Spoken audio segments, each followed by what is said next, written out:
സംസ്ഥാന സർക്കാരിന്റെ ഏറ്റവും വലിയ സാമ്പത്തിക ധനസഹായമായ സാമൂഹ്യ സുരക്ഷാ പെൻഷനുകൾ, ക്ഷേമനിധി പെൻഷനുകൾ കൈപ്പറ്റുന്ന ഗുണഭോക്താക്കൾക്ക് വമ്പൻ സന്തോഷ വാർത്ത.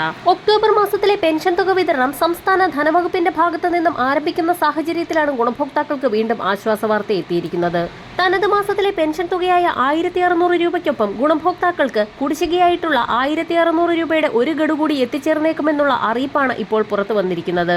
ഇതോടൊപ്പം തന്നെ ഗുണഭോക്താക്കൾക്ക് പെൻഷൻ തുകയിൽ വർധനവ് വരുത്തുന്നത് സംബന്ധിച്ചുള്ള സ്ഥിരീകരണം കൂടി എത്തിയിരിക്കുകയാണ്. വർദ്ധിപ്പിച്ച പെൻഷൻ തുക ഇന്ദിരാഗാന്ധി ദേശീയ വാർദ്ധക്യകാല പെൻഷനുകൾ, വിധവാ പെൻഷനുകൾ, ഭിന്നശേഷി പെൻഷനുകൾ, കർഷക തൊഴിലാളി പെൻഷനുകൾ, അവിവാഹിത പെൻഷനുകൾ, സർക്കാർ സഹായത്തോടുകൂടി പെൻഷൻ തുക വിതരണം ചെയ്യുന്ന വിവിധ ക്ഷേമനിധി ബോർഡുകളിൽ ഉൾപ്പെട്ട് പെൻഷൻ തുക സ്വീകരിക്കുന്ന ഗുണഭോക്താക്കൾ എന്നിവരിൽ സർക്കാർ പ്രഖ്യാപിച്ചിട്ടുള്ള കാലയളവിനുള്ളിൽ തന്നെ വാർഷിക മസ്റ്ററിംഗ്, ഇതോടൊപ്പം തന്നെ വരുമാന സർട്ടിഫിക്കറ്റുകൾ, വിവിധ പെൻഷൻ സ്കീമുകൾ അടിസ്ഥാനമാക്കിയുള്ള നിർബന്ധിത സർട്ടിഫിക്കറ്റുകൾ, ലൈഫ് സർട്ടിഫിക്കറ്റുകൾ എന്നിവ സമർപ്പിച്ച എല്ലാ ഗുണഭോക്താക്കൾക്കും എത്തിച്ചേരും.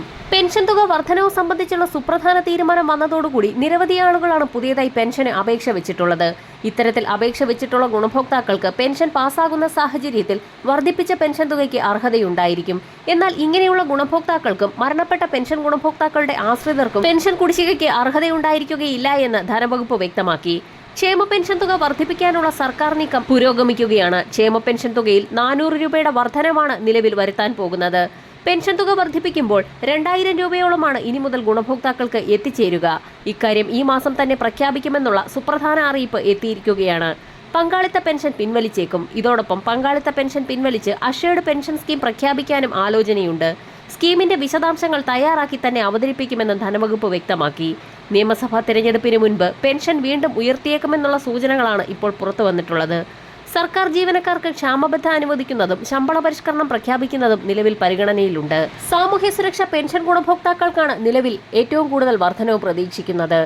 പെൻഷൻ തുകയിൽ വർധനവ് വരുത്തുമ്പോൾ വലിയൊരു സാമ്പത്തിക പ്രതിസന്ധി തന്നെ സംസ്ഥാനം നേരിടേണ്ടി വരും. അതുകൊണ്ട് തന്നെ ഏറ്റവും അർഹതപ്പെട്ട ഗുണഭോക്താക്കളിലേക്ക് മാത്രം പെൻഷൻ തുക വിതരണം ചെയ്യുന്നതിലേക്കായി ഭൗതിക സാഹചര്യ പരിശോധനകൾ ഉടൻ തന്നെ ആരംഭിക്കും.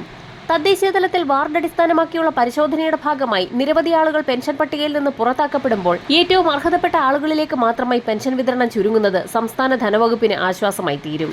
ഒക്ടോബർ, നവംബർ മാസങ്ങളിലായി ഗുണഭോക്താക്കൾക്ക് തനത് മാസത്തിലെ പെൻഷൻ തുകയ്ക്കൊപ്പം 1600 രൂപയുള്ള കുടിശ്ശിക കൂടി എത്തിച്ചേരും.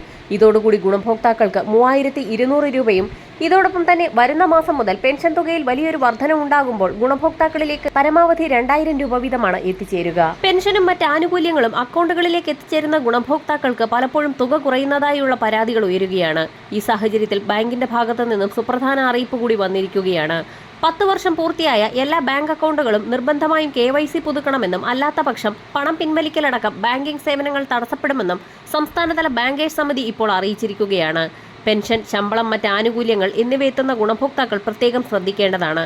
കേരളത്തിൽ 57 ലക്ഷം അക്കൗണ്ടുകളാണ് KYC കാലാവധി കഴിഞ്ഞവയായി കണ്ടെത്തിയിരിക്കുന്നത്. KYC പുതുക്കാത്തതിന്റെ പേരിൽ ഇതിനകം തന്നെ ബാങ്കിംഗ് സേവനങ്ങൾ തടസ്സപ്പെട്ടു തുടങ്ങിയിട്ടുണ്ട്. 2014-15 കാലയളവിൽ വിവിധ സബ്സിഡികൾക്കും മറ്റ് ആനുകൂല്യങ്ങൾക്കുമായി സീറോ ബാലൻസ് സ്വഭാവത്തിലെടുത്ത പ്രധാനമന്ത്രി ജൻധൻ യോജന അക്കൗണ്ടുകളാണ് KYC പുതുക്കലിൽ പിന്നിലുള്ളത്. നടപടികൾ പൂർത്തിയാക്കിയില്ല എങ്കിൽ സബ്സിഡി തുകയടക്കം പിൻവലിക്കാനാകാത്ത സാഹചര്യമുണ്ടാകും. ചെക്കുകളുള്ള അക്കൗണ്ടുകളിൽ ചെക്ക് മടങ്ങാനും ഇടയാകും. Photo, Aadhaar card, PAN card എന്നിവ നൽകിയാണ് KYC പുതുക്കേണ്ടത്. മിനിമം ബാലൻസ് തുക ഇല്ലാത്ത അക്കൗണ്ടുകളിലേക്ക് പെൻഷനും മറ്റ് ആനുകൂല്യങ്ങളും എത്തിച്ചേരുന്ന സാഹചര്യത്തിൽ നിശ്ചിത തുക ബാങ്ക് ഈടാക്കാനും സാധ്യതയുണ്ട്. അതിനാൽ തന്നെ ഗുണഭോക്താക്കൾ എത്രയും വേഗം നടപടികൾ പൂർത്തിയാക്കേണ്ടതാണ്. വരും മണിക്കൂറുകളിലെ സർക്കാർ അറിയിപ്പുകൾക്കായി ചാനൽ സബ്സ്ക്രൈബ് ചെയ്യാൻ മറക്കാതിരിക്കുക.